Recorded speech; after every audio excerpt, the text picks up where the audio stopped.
কচুয়া অঞ্চলে, চাঁদপুর অঞ্চল বিশেষ করে, এই অঞ্চলে দিনদার বেশি।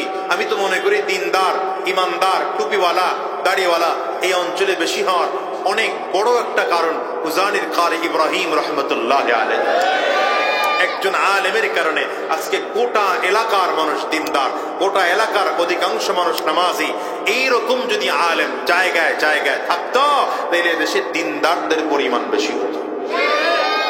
এবার নবী আলাইহিস সালাতু ওয়াস সালামকে আল্লাহ তাআলা পাঠাইলেন গোটা মূর্খদের মাঝে পাঠাইলেন। কাদের মাঝে? আল্লাহ নিজেই বলেন, হুয়াল্লাযী বা'আসা ফিল উম্মিয়িনা রাসূলা, হুয়াল্লাযী বা'আসা ফিল উম্মিয়িনা রাসূলাম মিনহুম ইয়াতলু আলাইহিম আয়াতি। আল্লাহ বলেন, আমি মূর্খদের মাঝে একজনকে নবী বানাইয়া পাঠাইলাম। গোটা পৃথিবীর মানুষকে আল্লাহ তাআলা মূর্খ বলেছেন। মুসলমান রে, আল্লাহ তাআলা আমার নবীকে নিজে শিখাইলেন। আমার নবীর দুনিয়ায় কোনো উস্তাদ নাই, দুনিয়ার কোন স্কুল কলেজ ইউনিভার্সিটি মাদ্রাসায় নবী লেখাপড়া করেন নাই। যতটুকু লেখাপড়া করেছেন আল্লাহ পাকের কাছে লেখাপড়া করেছেন। আল্লাহ তাআলা আমার নবীর উস্তাদ হইয়া নবীকে নিজের ছাত্র বানাইয়া নিজের ইলম থেকে আল্লাহ তাআলা শিক্ষা দান করে জমিনের মানুষের কাছে পাঠাইলেন। এবার যাও পয়গম্বর, জমিনে চলে যাও, গোটা জাতির কাছে গিয়ে তুমি উস্তাদ হিসেবে দাওয়াত দিতে থাকো। এজন্য নবী আমার বলেন, বুইস্তু মুআল্লিমা, আমাকে গোটা জাতির জন্য উস্তাদ বানিয়ে জমিনের মধ্যে পাঠানো হয়েছে। আমার নবী আমাদের উস্তাদ। আমরা সব নবীর ছাত্র, এখানে যারা বসছি আমরা সব নবীর ছাত্র। আমি কথা বলতেছি, আমিও নবীর ছাত্র।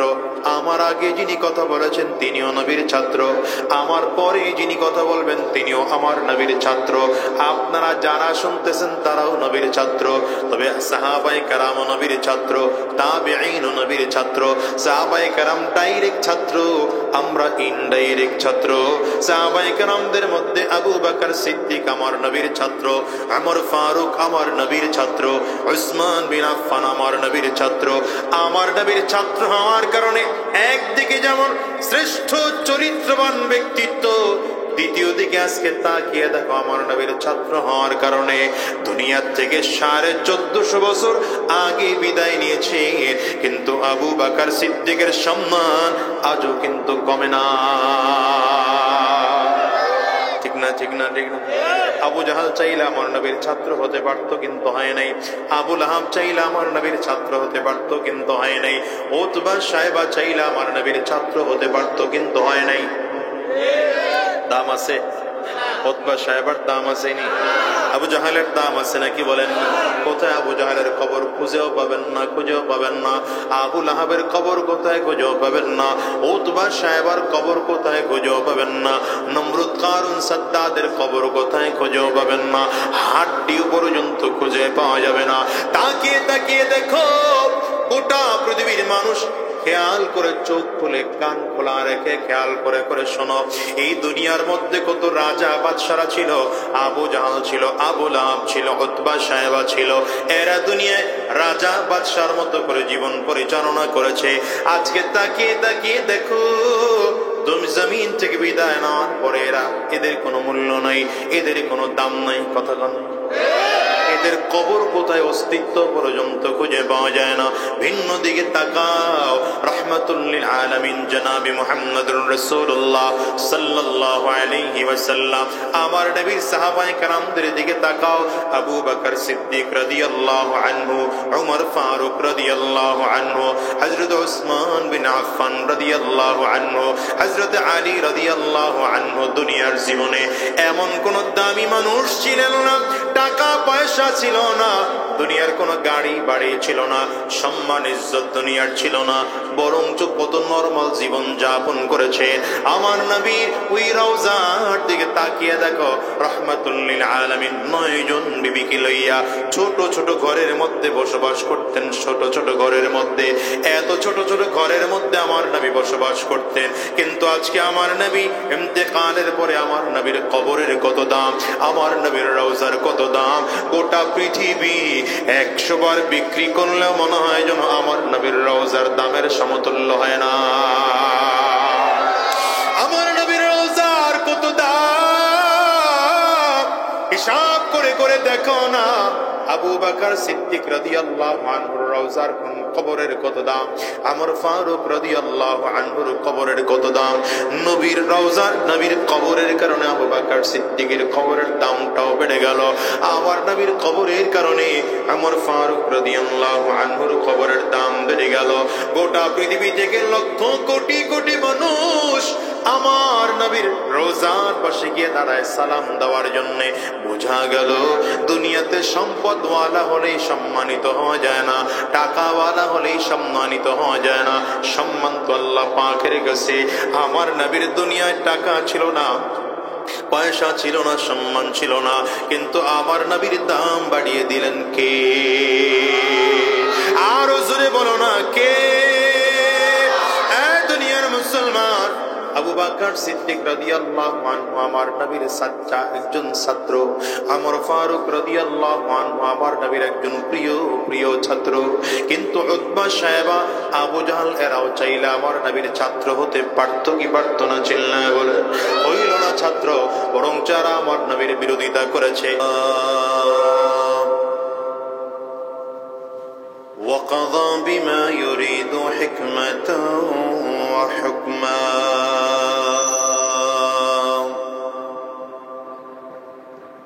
وأنعم بالنعم ابتلاء وامتحانا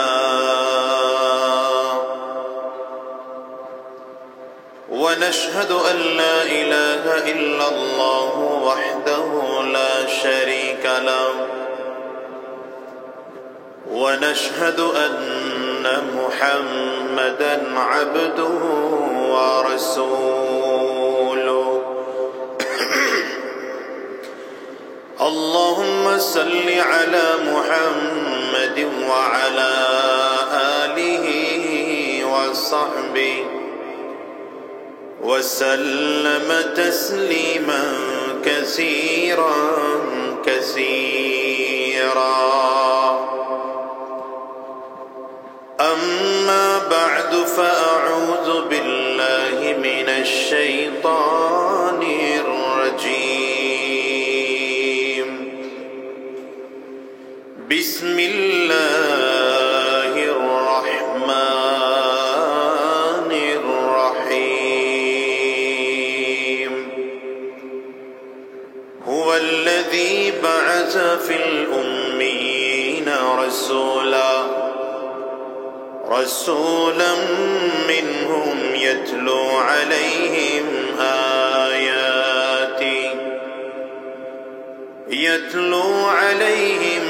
آياته ويزكيهم ويعلمهم الكتاب والحكمة وإن كانوا من قبل لفي ضلال مبين صدق الله العظيم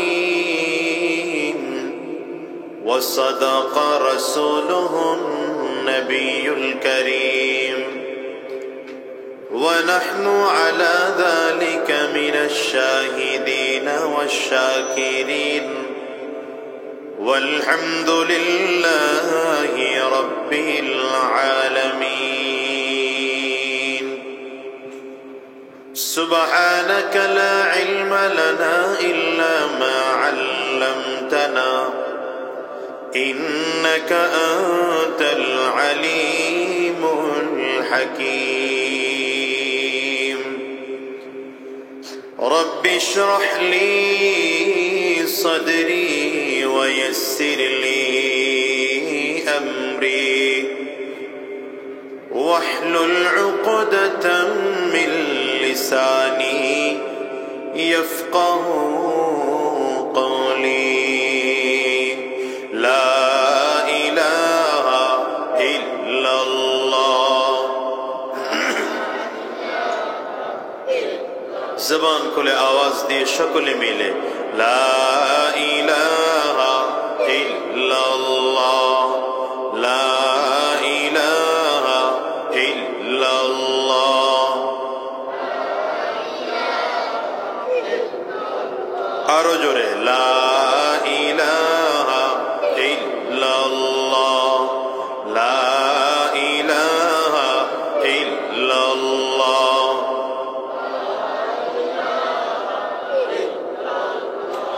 লা ইলাহা ইল্লাল্লাহ, লা ইলাহা ইল্লাল্লাহ।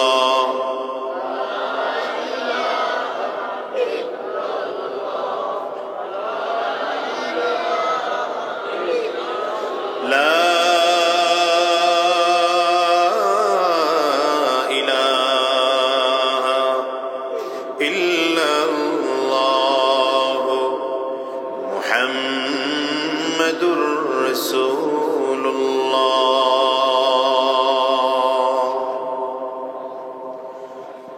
বড়ইগাঁও আদর্শনগর ফুলমতিন নিসা নুরানি হাফিজিয়া মাদ্রাসা ও ইতিমখানার উদ্যোগে আয়োজিত আজকের এই তৃতীয় বার্ষিক তাফসীরুল কোরআন মাহফিল। আজকের এই মাহফিলের মুহতারাম সম্মানিত সভাপতি, সম্মানিত প্রধান অতিথি, বিশেষ অতিথি বৃন্দ, সম্মুখপানে সমবেত দিন প্রিয়, ইসলাম প্রিয়, দিনদার ইমানদার মুমিন মুসলমান মর্দে মুজাহিদ ভাইরা, মুরব্বী বাবাজিরা, যুবক বন্ধুরা, কচি কাঁচা মাসুম বাচ্চারা, পর্দার অন্তরালে অবস্থানরতা সম্মানিতা শ্রদ্ধা মা ও বোনেরা, আল্লাহ পাকের শুকর যে আল্লাহ তাআলা আপনাকে আমাকে অত্যন্ত দয়া করে, মায়া করে, মহাব্বত করে ভালোবেসে আজকের এই কোরআনী মজলিসে, জান্নাতি বাগানে, ঈমানদারদের মজলিস, আল্লাহ ওয়ালাদের মজলিসে, বিশেষ করে আল্লাহ পাকের জাকিরিন ও শাকিরিন বান্দাদের মজলিসে যে রব্বি করিম, মৌলাই করিম আপনাকে আমাকে আসার বসার তৌফিক দান করেছেন, সে মহান রব্বুল ইজ্জত ওয়াল জালালের দরবারে শুকর আদায় করি। আমরা সকলেই জবান খুলে আওয়াজ দিয়ে জোরে সোরে বলি আলহামদুলিল্লাহ। যে আয়াতে কারিমা আপনাদের সামনে তিলাওয়াত করেছে, আল্লাহ রাব্বুল আলামিন বলেন, হুয়াল্লাযী বা'আসা ফিল উম্মিয়্যিনা রাসূলাম মিনহুম ইয়াতলু আলাইহিম আয়াতিহি ওয়া ইউযাক্কিহিম ওয়া ইউআল্লিমুহুমুল কিতাবা ওয়াল হিকমা। আল্লাহ তাআলা গোটা পৃথিবীর মানুষকে উদ্দেশ্য করে, লক্ষ্য করে বলেন, আমি আল্লাহ তাআলা মূর্খদের মাঝে তাদের মধ্য থেকে একজনকে নবী বানাইয়া ওই মূর্খদের মাঝেই পাঠাইলাম। তার মানে সহজ ভাষায় এটা বোঝা যায় যে আল্লাহ তাআলা গোটা পৃথিবীর মানুষকে মূর্খ বলেছেন। বলেন কি বলেছেন? মূর্খ বলেছেন। বোঝার বিষয় হচ্ছে আমরা তো কেউ মূর্খ না, আমরা তো শিক্ষিত। মূর্খ কাকে বলে? যে লিখতেও জানে না, পড়তেও জানে না। কি কথা বল না? তো আল্লাহ তাআলা আপনাকে আমাকে এরপরে মূর্খ বললেন কেন? আপনি তো লিখতে জানি, পড়তে জানি। বিশেষ করে এখনকার সময়ে যারা লিখতেও জানে না, পড়তেও জানে না, এমন মানুষ পাওয়া খুব কম। অথচ আল্লাহ তাআলা পৃথিবীর সব মানুষকে মূর্খ বললেন। এর কারণ হচ্ছে আমরা মনে করি আক্ষরিক জ্ঞান অর্জন করতে পারলেই অনেক বড় শিক্ষিত, কিন্তু ইসলামের থিওরিটা ভিন্ন। ইসলামের থিওরি হলো একজন মানুষ দুনিয়ার লাইনে যত বড় শিক্ষিত হোক, যতক্ষণ পর্যন্ত এই মানুষটা আসমানের জ্ঞান, তাওহীদের জ্ঞান, রিসালাতের জ্ঞান তথা ওয়াহির জ্ঞান, কুরআনুল কারীমের জ্ঞান অর্জন করতে না পারবে, ততক্ষণ পর্যন্ত মানুষটা দুনিয়ার লাইনে যতই শিক্ষিত হোক, কিন্তু আল্লাহ পাকের কাছে লোকটা মূর্খ। আপনারা ঠিক বলতে কষ্ট হইতেছে? বিপরীত দিকে একজন মানুষ দুনিয়ার লাইনে কোনো শিক্ষিতই না, দুনিয়ার কোনো শিক্ষা দীক্ষা তার মধ্যে নাই, কিন্তু লোকটার মধ্যে আসমানি জ্ঞান আছে, তাওহীদের জ্ঞান আছে, রিসালাতের জ্ঞান আছে, ওয়াহির জ্ঞান আছে, কোরআনের জ্ঞান আছে। আল্লাহ পাকের কোরআনের ভাষা অনুযায়ী মানুষটা সমাজের সব থেকে শ্রেষ্ঠ শিক্ষিত মানুষ। এই জন্য আমি বলি, আপনি দুনিয়ার লাইনে যত বড় শিক্ষিত হন, যেমন ডাক্তার হন, ইঞ্জিনিয়ার হন, অ্যাডভোকেট হন, ব্যারিস্টার হন, পাইলট হন, দুনিয়ার লাইনে অনেক শিক্ষিত, কিন্তু কোরআন জানেন না, তো আপনি মূর্খ। বলেন কি? আপনারা কথা ভালো করে বলেন না, একদম চুপচাপ করে থাকলে কথা বলা যায় না। আর চেহারা এমন করে রাখছেন মনে হয় যেন 5-7 দিন ধরে না খাওয়া, ঈদ গেছে 6 মাস আগে, চেহারার মধ্যে কোনো আবেগ নাই। কথা শুনতে হলে কিছু আবেগ লাগে। আলোচকের আলোচনা বের হয় শ্রোতার চেহারার দিকে তাকায়, কারণ সব জমিনে কৃষক বীজ ফেলে না। ফেলে? কথা কয় না। ফেলে? ফেলে। কৃষক ওই জমিনেই বীজ ফেলে যেই জমিনটা উর্বর। কৃষক জমিনের দিকে তাকাইলে যখন বুঝে এখানে বীজ ফেললে ফসল হবে, তখন কৃষক ফসল ফেলে। আমি আপনাদের সিনা নামক জমিনে আসছি কোরআন ও হাদিসের বীজ রোপণ করার জন্য। যদি চেহারায় এটা প্রকাশ না পায় তাহলে কথা বলা যাবে না। কথা বুঝতেছেন? এখনকার যুগে মাহফিলের অনেক পরিমাণ বেড়েছে, বক্তাও অনেক, শ্রোতাও কম না, ডায়েরিও বক্তার খালি নেই। তো হিদায়াত প্রাপ্ত লোকদের সংখ্যা দিন দিন কমে যাইতেছে। কমে যাওয়ার কারণ অধিকাংশ মানুষের নিয়তের মধ্যে গড়মিল। কথা কন না কিন্তু আমরা বক্তা যারা আছি আমাদের নিয়তটা ভিন্ন। আমাদের নিয়ত হলো ওয়াজ যা করি আর না করি শেষ সময় যাওয়ার টাইম একটা বান্ডিল পকেটে ঢুকায় যাবো। কথা কয় না। আবার মাহফিল কমিটির অধিকাংশ মাহফিল কমিটির নিয়ত থাকে এটা অন্তত মাহফিল উপলক্ষে একটা কালেকশন হইল আর কি। আপনাদের এখানে মনে হয় নিয়তটা নাই, কারণ আমি টের পাই নাই, আলহামদুলিল্লাহ। আর আমাকে এই মাদ্রাসার যিনি প্রতিষ্ঠাতা তিনি আমাকে শোনাইলেন যে আলহামদুলিল্লাহ এখন পর্যন্ত কারো কাছে চাওয়ার নিয়ত নাই, নিজের মতো করেই চালাইতেছে। আল্লাহ তাআলা তাকে তৌফিক দিয়েছেন, চালাইতেছেন, আলহামদুলিল্লাহ। যাদেরকে আল্লাহ সম্পদ দেন সবাইকে আল্লাহ তাআলা সম্পদ দিয়ে দ্বীনের খেদমত করার সুযোগ দেন না। বুঝেন নাই? অনেক মানুষের সম্পদ আছে, এগুলো দিয়ে গান হয়, নাচ হয়, ড্যান্স হয়, যাত্রা হয়, হ্যাঁ, সিনেমা হল তৈরি হয় কারো টাকা দিয়ে। আবার এই দুনিয়াতে আল্লাহর এমন কিছু বান্দা আছে যাদের টাকা দিয়া, যাদের সম্পদ দিয়া মাদ্রাসা চলে, মসজিদ চলে, এতিম বাচ্চাদের লেখাপড়ার ব্যবস্থা হয়, কোরআনের ইলম অর্জন করার ব্যবস্থা হয়। তো এই মাদ্রাসার যিনি পরিচালনার দায়িত্বে আছেন, আমার সাথে পরিচয় ছিল না আগে, আজকে এসে পরিচয় হয়েছে। দোয়া করি আল্লাহ তাআলা তার এই দ্বীনি তাকাজাকে পূরণ করুক এবং দিলের মধ্যে দ্বীনের চাহাত আল্লাহ তাআলা আরো বাড়িয়ে দিক, আমিন বলেন। গোটা পৃথিবীর মানুষকে আল্লাহ তাআলা কি বললেন দেখছেন? কথা কয়রা কি বললেন? মূর্খ বললেন কেন? কারণ হচ্ছে দুনিয়ার লাইনে একজন মানুষ যত বড় শিক্ষিত হোক, যতক্ষণ পর্যন্ত কোরআনের জ্ঞান অর্জন না করবে ততক্ষণ পর্যন্ত আল্লাহ পাকের পদ্ধতিতে এই লোকটা মূর্খ। কথা হয় না?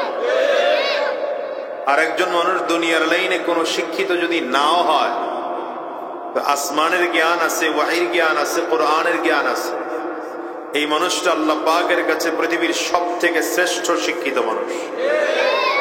এর বাস্তব উদাহরণ আমার আপনার নবী সরওয়ারে দো আলম আহমদ মুজতবা মুহাম্মদ মুস্তাফা, জোরে আওয়াজ দিয়ে বলেন সাল্লাল্লাহু আলাইহি ওয়াসাল্লাম। বলেন আমার আপনার নবী পৃথিবীর কোন মাদ্রাসায় পড়েছেন? বলেন বলেন বলেন। কোন মাদ্রাসায় পড়েছেন? স্কুলে, কলেজে, ইউনিভার্সিটিতে, এমনকি দুনিয়াতে আমার নবীর কোন উস্তাদও নাই, ঠিক না? দেখেন, আমার নবীকে আল্লাহ তাআলা দুনিয়ার কোন উস্তাদের কাছে লেখাপড়া করার সুযোগই দেন নাই। কারণ আমার নবীকে কেন সুযোগ দেন নাই? দুই কারণে। অনেকগুলো কারণ হতে পারে, দুইটা কারণ বলি। এক নম্বর কারণ, যদি নবী আলাইহিস সালাতু ওয়াস সালাম দুনিয়ার কোন উস্তাদের কাছে লেখাপড়া করতেন তো মক্কার কাফির ও মুশরিকরা বলতো যে মুহাম্মদ তো শিক্ষিত মানুষ, এই কোরআন মুহাম্মদ তার শিক্ষার যোগ্যতায় কোরআন বানাইছে, যেন এই কথা কেউ বলতে না পারে। এই জন্য আল্লাহ তাআলা দুনিয়ার কারো কাছে শিখার সুযোগই আল্লাহ নবীকে দেননি। দ্বিতীয় নম্বর কারণ, আমরা জানি ছাত্রের তুলনায় উস্তাদের সম্মান বেশি হয় না কম হয়? ছাত্রের সম্মান বেশি না উস্তাদের সম্মান বেশি? তো যদি আমার নবী দুনিয়ার কোন উস্তাদের কাছে লেখাপড়া করতেন, তাহলে ব্যাপারটা এমন হতো যে নবীর থেকে নবীর উস্তাদের দাম বেশি। আল্লাহ বলেন এটা হয় না, কারণ আমি নবী, আমি আল্লাহ চাই আমার পরে যার সম্মানের স্থান সেটা আমার হাবিবের স্থান। গোটা পৃথিবীর মানুষ, গোটা পৃথিবীর মখলুকের মধ্যে সব থেকে উঁচু স্থান আমি আল্লাহ পাকের পরের স্থান, সেটা আমার হাবিব মুহাম্মদুর রাসূলুল্লাহর স্থান। সুতরাং মাঝখানে আবার কোন উস্তাদ এনে আমার হাবিবের সম্মানকে ছোট করতে চাই না। হ্যাঁ, যদিও আমার নবীকে আল্লাহ তাআলা দুনিয়ার কোন মানুষের কাছে, দুনিয়ার কোন স্কুলে, দুনিয়ার কোন কলেজে, দুনিয়ার কোন ইউনিভার্সিটিতে আমার নবীকে আল্লাহ তাআলা লেখাপড়া করান নাই, তো নবীজি নিজেই বলেন আল্লামানি রাব্বি, আল্লামানি রাব্বি ফাআহসানা তা'লিমি, আদ্দাবানি রাব্বি ফাআহসানা তা'দীবি। আমি নবী দুনিয়ার কারো কাছে লেখাপড়া করি নাই, আমি নবী দুনিয়ার কাউকে উস্তাদ মেনে কারো কাছে লেখাপড়া অর্জন করি নাই, কিন্তু আমাকে যতটুকু শেখানোর আমার আল্লাহ আমাকে শিক্ষা দিয়েছেন। এই জন্য আমি নবীর শিক্ষা গোটা পৃথিবীর মধ্যে সব থেকে দামি শিক্ষা। বুঝা গেল আমার নবী দুনিয়ার কোন স্কুল, কলেজ, ইউনিভার্সিটি, কোন মাদ্রাসায় কোন শিক্ষকের কাছে লেখাপড়া করেন নাই। লেখাপড়া করিয়েছেন একমাত্র কে? আঙ্গুলটা উঁচা করে চিৎকার করে জোরে বলেন, লেখাপড়া করিয়েছেন কে? আমার আল্লাহ তাআলা লেখাপড়া করিয়েছেন। এখন যদি আপনি গোটা পৃথিবীর সব থেকে শিক্ষিত মানুষদের তালিকা করেন, বলেন তো সবার উপরে নাম কাটটা দিবেন? বলেন না, বলেন না, বলেন না, বলেন না। আর এটা তো আমি আপনি মুসলমান, মুসলমান হওয়ার কারণে নবীর নাম আগে দেব। আচ্ছা, এই তালিকা যদি পৃথিবীর কোন হিন্দুরা করে, তারাও কি আমার নবীর নাম আগে দিবে? কথা কয় না, কেউ কয় দিবে না, কেউ কয় দিবে, ভেজাল লাগায় বলে। তারাও দিবে মিয়া, তারাও দিবে। যদি এই তালিকা খ্রিস্টানরা করে, তারাও দিবে। প্রমাণ, এর বাস্তব প্রমাণ হচ্ছে অক্সফোর্ড ইউনিভার্সিটি, পৃথিবীর সব থেকে শ্রেষ্ঠ ইউনিভার্সিটি, তা খ্রিস্টানদের দ্বারা পরিচালিত। সেখানে পৃথিবীর 100 মনীষীর নাম তালিকাভুক্ত করা হয়েছে। আশ্চর্যের বিষয় হলো সেখানে সবার উপরে আমার নবীর নাম দেওয়া হয়েছে। বুঝা গেল খ্রিস্টানরা, হিন্দুরা, বৌদ্ধরা, সব ধর্মের লোকেরা একথা স্বীকার করতে বাধ্য যে আমার নবী পৃথিবীর সব থেকে শ্রেষ্ঠ শিক্ষিত মানুষ। অথচ আমার নবী পৃথিবীর কোন মাদ্রাসায় পড়েন নাই, স্কুলে পড়েন নাই। লেখাপড়া কে পড়িয়েছেন? কে শিখিয়েছেন? সবাই উঁচু করতে পারলেন না আঙ্গুলটা? কে শিখিয়েছেন? আল্লাহ শিখিয়েছেন। এই জন্য বলি, এই দুনিয়ার যত শিক্ষা আছে, যত শিক্ষা আছে দুনিয়ার, সব শিক্ষার মূল গোড়া হলো মূর্খতা। আর একমাত্র আসমানের জ্ঞান, তাওহীদের জ্ঞান, রিসালাতের জ্ঞানের সর্বোচ্চ গোড়া হচ্ছে আল্লাহ তাআলা পর্যন্ত। কারণ আপনি দুনিয়ার লাইনে যত বড় শিক্ষিত হন, যত বড় ডিগ্রি অর্জন করেন, গোড়ায় গিয়ে দেখবেন যে মূর্খ থেকে শুরু হয়েছে। কি কথা কয় না?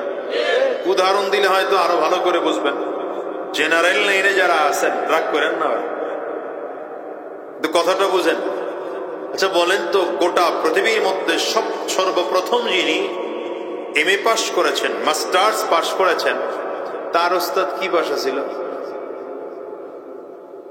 দেখছেন কেউ কথা বলে চুপচাপ। হ্যাঁ, এই যে এক মুরব্বী বলছে এমএ পাস ছিল, ওনার সাথে কি আপনারা একমত? তাহলে কি পাস কন? হ্যাঁ, আপনি তো আরো নিচে নামায় দিলেন। হ্যাঁ, না না, থিওরিটা হলো এটা। গোটা পৃথিবীর মধ্যে সর্বপ্রথম যিনি এমএ পাস করেছেন, তার উস্তাদ সর্বোচ্চ শিক্ষিত হলে বিএ পাস। কি কথা হয়? সর্বোচ্চ শিক্ষিত হলে কি পাস? যেই মানুষটা সর্বপ্রথম বিএ পাস করছেন, তার ওস্তাদ কি পাস? কন্যা কন্যা ইন্টার পাস, মেট্রিক পাস নাকি? সর্বপ্রথম যিনি মেট্রিক পাস করলেন তার ওস্তাদ কি পাস? কন্যা। দেখছেন ওয়াজ বুঝে না, ওয়াজ শুনতে চুপচাপ হয়ে গেছে। কি পাস? 9 পাস। যিনি এর উপরে তো আর পড়া নাই, প্রথম নাই হইল, প্রথম যিনি 9 পাস করলেন তার ওস্তাদ কি পাস? 8 পাস। প্রথম যে এতক্ষণ পরে এসে বুঝছেন, ওয়াজ বুঝতে বুঝতে যদি রাত কাটায় দেন তাহলে ওয়াজ বুঝবেন কোনটা? প্রথম যিনি 8 পাস করলেন তার ওস্তাদ কি পাস? আবার গেছে 9 কি পাস? 7 পাস। প্রথম যিনি 7 পাস করলেন তার ওস্তাদ কি পাস? প্রথম যিনি 6 পাস করলেন তার ওস্তাদ কি পাস? প্রথম যিনি 5 পাস করলেন তার ওস্তাদ কি পাস? প্রথম যিনি 4 পাস করলেন তার ওস্তাদ কি পাস? প্রথম যিনি 3 পাস করলেন তার ওস্তাদ কি পাস? প্রথম যিনি 2 পাস করলেন তার ওস্তাদ কি পাস? প্রথম যিনি 1 পাস করলেন তার ওস্তাদ কি পাস?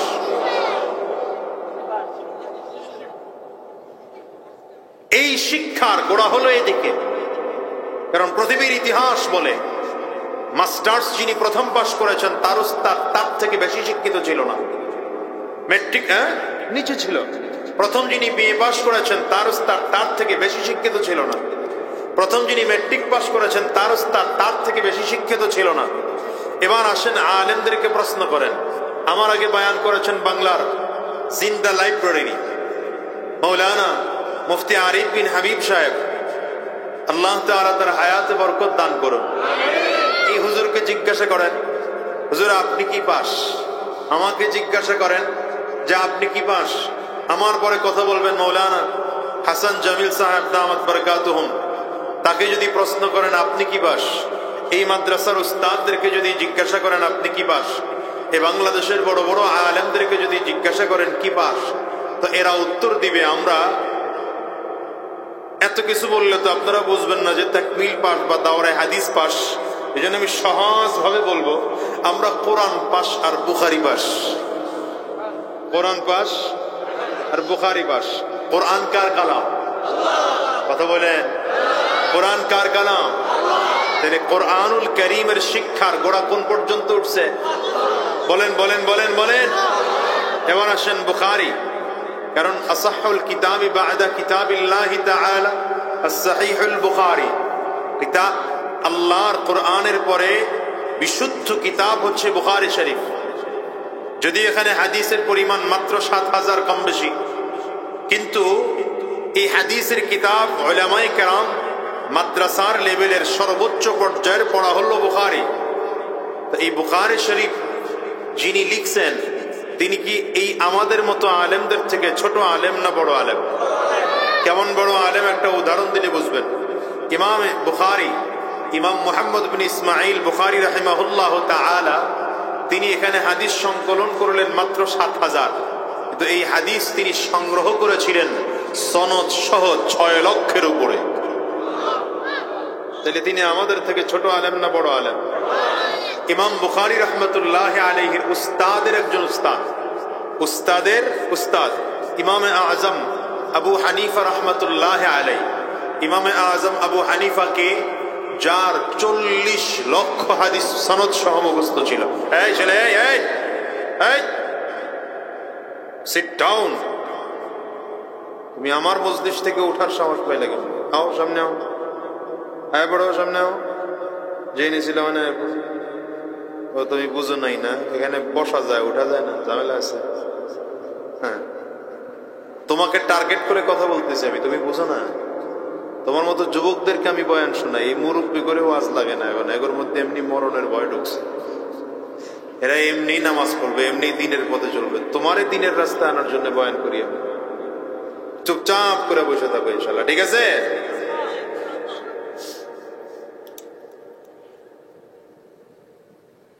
কি বললাম?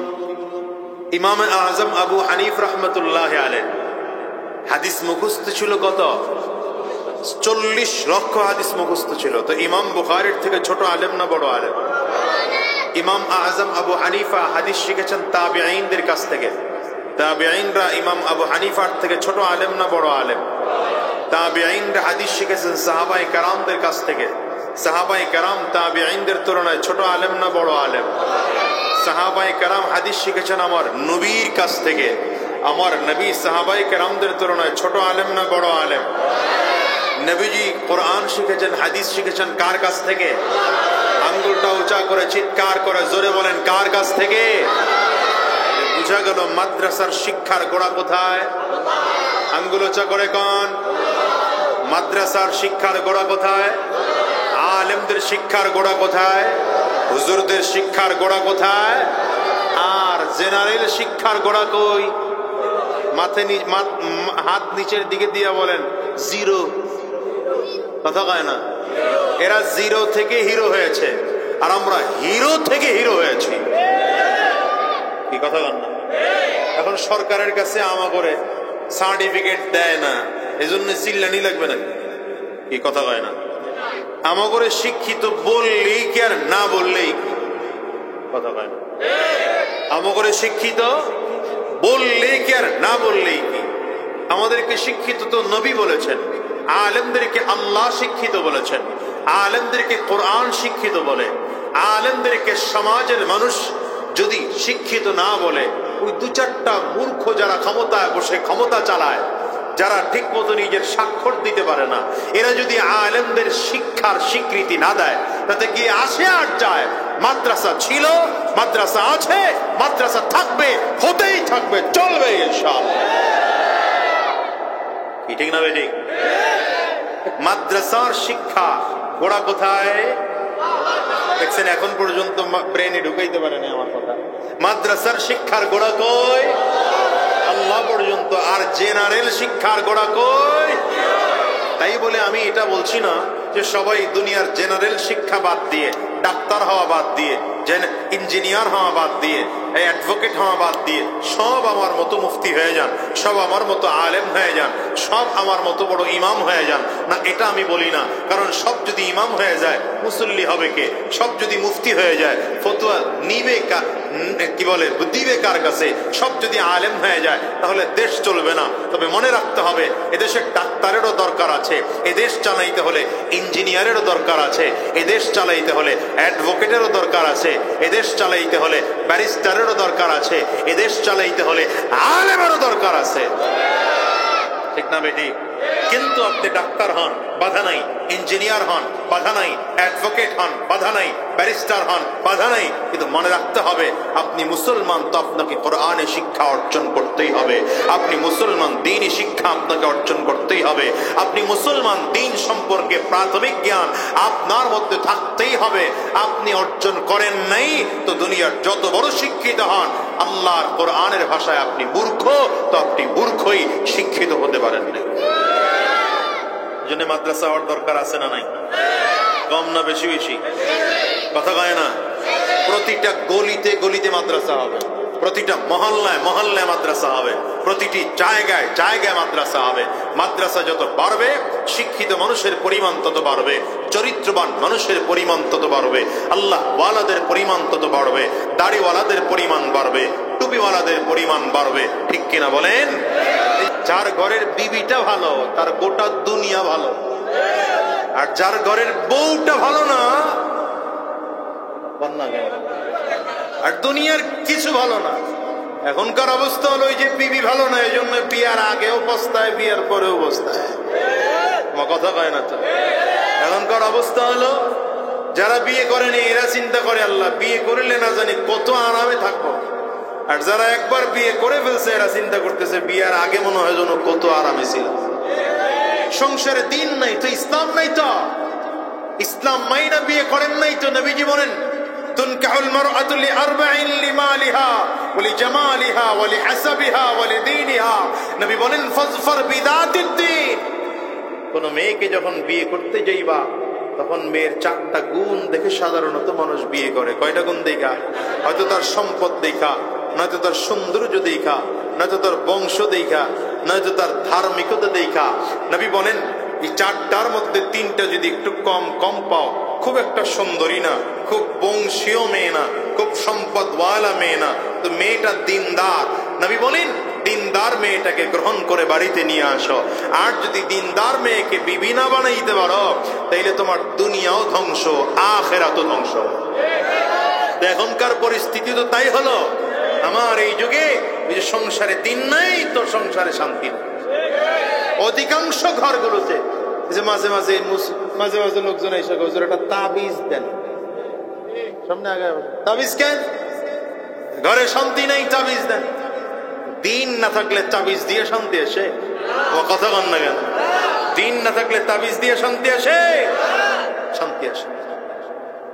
এই জন্য বলি, ঘরের বিবি হচ্ছে পৃথিবীর সব থেকে শ্রেষ্ঠ নেয়ামত। কি কথা বল না কেন? এটা নবীজির হাদিস, দুনিয়া কুল্লুহা মাতা, গোটা দুনিয়া হলো তুচ্ছ ভোগের বস্তু, আর এর মধ্যে সব থেকে উত্তম হচ্ছে নেককার স্ত্রী।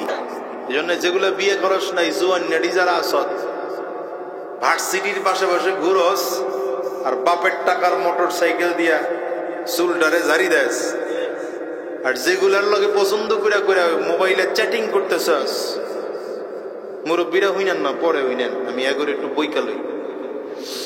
হ্যাঁ, মেসেঞ্জার আর ফেসবুক আর কি হোয়াটসঅ্যাপের মধ্যে যাদেরকে মেসেজ দাও রাত বিরাত ধরে ধরে, সাবধান করলাম, মেয়েটা দিনদার নয়। কারণ কোন দিনদার মেয়ে কারোর সাথে কোনোদিন মোবাইলে কথা বলতে পারে না।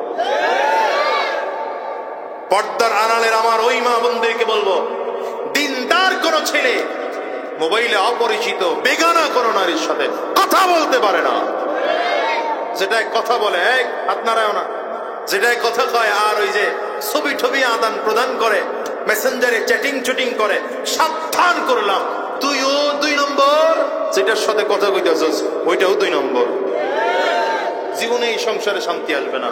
এই জন্য যদি এই কাম কেউ করে থাকো, তওবা করো, কেউ সাক্ষী লাগবে না, তোমারটা তুমি নিজে তওবা করো, গুনাহ থেকে চিরজীবনের জন্য তওবা করো।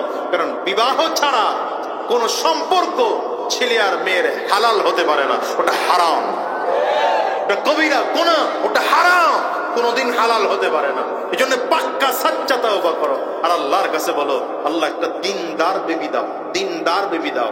আমাদের দেশে তো আইন পাশ করা হয়েছে, মেয়েটার বয়স 18 না হইলে বিয়ে জায়েজ নাই, 22 বছর না হইলে ছেলের বিয়ে জায়েজ নাই, প্রেম জায়েজ আছে। প্রেম করা জায়েজ।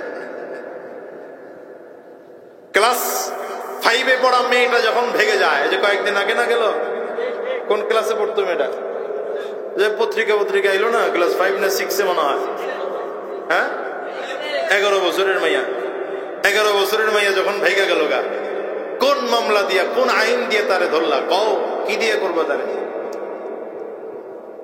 কি দিয়ে ধরবা তাকে বলো? এদেশে আইন করা হয়েছে এমনি উল্টো পাল্টা। আবার এর মধ্যে তুমি ছেলের বাবা মেয়ের বাবা আগে প্রতিষ্ঠিত হয়ে যাও, তারপরে বিয়ে করো। প্রতিষ্ঠিত হইতে হইতে বেটার বয়স 42 হয়ে গেছে গা, কথা কয় না? 42 বছর পরে গিয়া বিয়ে করছে, 45-46 বছরে গিয়া বাচ্চা হইছে, বাচ্চা নিয়ে বাজারে উঠছে, কয়টা আপনার নাতিনি? কি বলে কি বলে না? আগেকার যুগের মানুষদের দিকে তাকাও, এটা বাপ ছেলে কাছাকাছি বয়সের ছিল, একসাথে বড় হয়েছে, লাঠিয়াল ছিল আলাদা। কথা কম আগে। এখন তো স্লোগান বেরিয়েছে, 2টি সন্তানের বেশি নয়, 1টি হলে ভালো হয়। আমি বলি না হইলে আরো ভালো হয়, তোরটা তুই খাইয়া মন। এই যে মুরব্বী যারা আছে গ্রামের, 8 জন 10 জন 12 জন সন্তান, দেখেন না আজকাল হিসাব করে, একজন ডাক্তার, একজন অ্যাডভোকেট, একজন ব্যারিস্টার, একজন পাইলট, একজন আলেম, দাপুটি আলাদা। কি কথা বলেন? দাপুটি আলাদা। আর তুমি বানাইছই একজন, যদি মরেই যায় রাস্তায় কাঁদতে কাঁদতে জীবন শেষ, আর কাজ নেই, দিন নাই, সমাজে দিন নাই। আমি বুঝতেছি আপনাদের কাছে কথা শুনতে ভালো লাগতেছে না, এটা না, এই ওয়াজ শোনার জন্য আপনারা আয়ান নাই তো, বুঝি না?